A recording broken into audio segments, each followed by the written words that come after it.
Selain kaum Muhajirin dan Ansor, di Madinah juga ada 3 kelompok besar orang Yahudi, yaitu Bani Nadir, Bani Quraidah, dan Bani Qainuqa. Yahudi Bani Qainuqa adalah kelompok yang paling jahat, dengan pemimpinnya adalah Ka'ab bin Al-Ashraf. Mereka tinggal di Madinah dan menggeluti berbagai pekerjaan. Ada yang pandai besi, perajin perhiasan, perkakas, dan sebagainya. Kepandaian ini mereka gunakan untuk membuat perlengkapan perang. Bani Qainuqa sendiri juga memiliki sekitar 700 pasukan perang.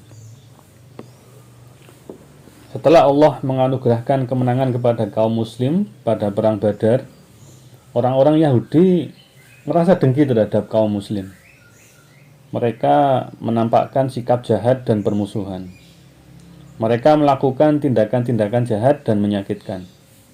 Oleh sebab itu, Rasulullah Shallallahu Alaihi Wasallam mengumpulkan mereka di pasar Qainuqa dan beliau berkata kepada mereka, "Wahai orang-orang Yahudi, hati-hatilah kalian dari Allah seperti balasan yang terjadi pada orang-orang Quraisy.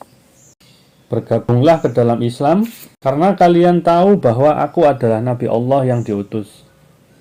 Kalian tahu hal itu karena ada dalam kitab kalian dan dalam janji Allah kepada kalian." Orang-orang Yahudi itu berkata, "Wahai Muhammad, sungguh engkau lihat bahwa kami sama dengan kaummu. Jangan kau anggap bahwa kau berhadapan dengan kaum yang tidak memiliki pengetahuan tentang perang hingga engkau merasa punya kesempatan. Demi Allah, jika engkau memerangi kami, kau akan tahu bahwa kami adalah manusia." Orang-orang Yahudi itu tidak mengindahkan ucapan dan peringatan Rasulullah Shallallahu Alaihi Wasallam. Mereka justru terus melakukan tindakan jahat dan provokasi. Akhirnya terjadi suatu peristiwa di mana seorang perempuan Arab datang ke pasar membawa barang dagangannya berupa jilbab. Jilbab itu ia bawa ke pasar untuk dijual. Wanita ini menjualnya di pasar Bani Qainuqa. Ia duduk di dekat tukang pembentuk emas di pasar itu. Tiba-tiba orang-orang Bani Qainuqa ingin membuka tutup wajahnya, tapi dia tidak mau. Maka tukang pembentuk emas mengambil ujung pakaian perempuan Arab itu dan mengikatnya di sebuah tiang. Sehingga ketika perempuan itu berdiri, terbukalah auratnya. Orang-orang Bani Qainuqa lantas menertawakannya. Perempuan Arab itu langsung teriak. Melihat kejadian itu, seorang laki-laki muslim langsung menyerang tukang pembentuk emas dan membunuhnya. Kebetulan, tukang pembentuk emas itu orang Yahudi hingga orang-orang Yahudi yang lain langsung mengeroyok seorang muslim tersebut dan membunuhnya. Keluarga seorang muslim itu kemudian menuntut balas terhadap orang-orang Yahudi dan orang-orang muslim yang lain menjadi marah. Terjadi bentrokan antara orang-orang muslim dan orang-orang Yahudi di pasar Bani Qainuqa itu. Merekalah orang-orang Yahudi pertama yang merusak perjanjian antara mereka dengan Rasulullah. Ketika Rasulullah Shallallahu Alaihi Wasallam mengetahui kejadian tersebut, maka beliau segera menuju ke perkampungan mereka dengan memimpin pasukan Muhajirin dan Ansor. Kejadian itu terjadi pada hari Sabtu pertengahan bulan Syawal tahun kedua Hijriah. Yang membawa bendera kaum muslimin pada saat itu adalah Hamzah bin Abdul Muthalib. Rasulullah Shallallahu Alaihi Wasallam mengangkat Abu Lubabah bin Abdul Mundir al-Amri sebagai pemimpin sementara kota Madinah.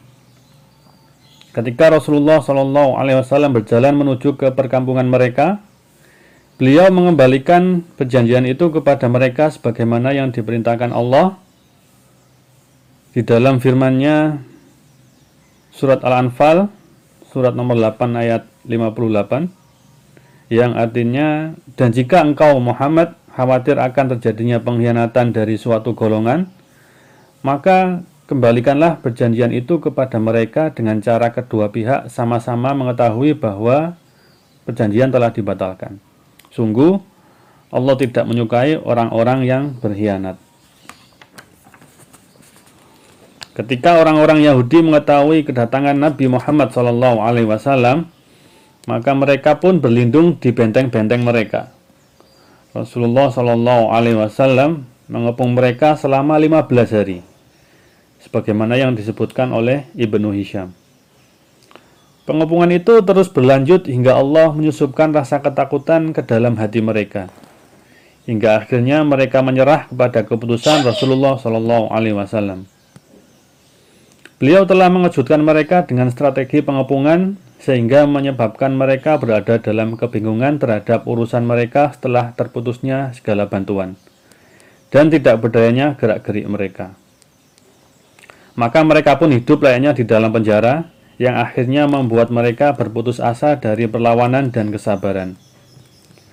Setelah dahulunya mereka mengancam Rasulullah SAW bahwasanya mereka adalah kaum yang berbeda kekuatan dan kehebatannya dari musyrikin Quraisy, kini mereka terpaksa menyerah kepada keputusan Rasulullah SAW. Maka Rasulullah SAW memerintahkan agar tangan-tangan mereka diikat dan menugaskan pengikatan tersebut kepada Al-Mundhir bin Qudamah As-Salmi Al-Ausi. Saat pasukan muslim hendak menghabisi mereka, tiba-tiba Abdullah bin Ubay bin Salul maju mendekati Rasulullah SAW untuk bermaksud meminta pengampunan. "Hai Muhammad, berbuat baiklah pada teman-temanku," kata Abdullah bin Ubay bin Salul. Dia yakin permintaannya akan dikabulkan karena dulu Bani Qainuqa menjadi sekutu Hajrat. Nabi terdiam.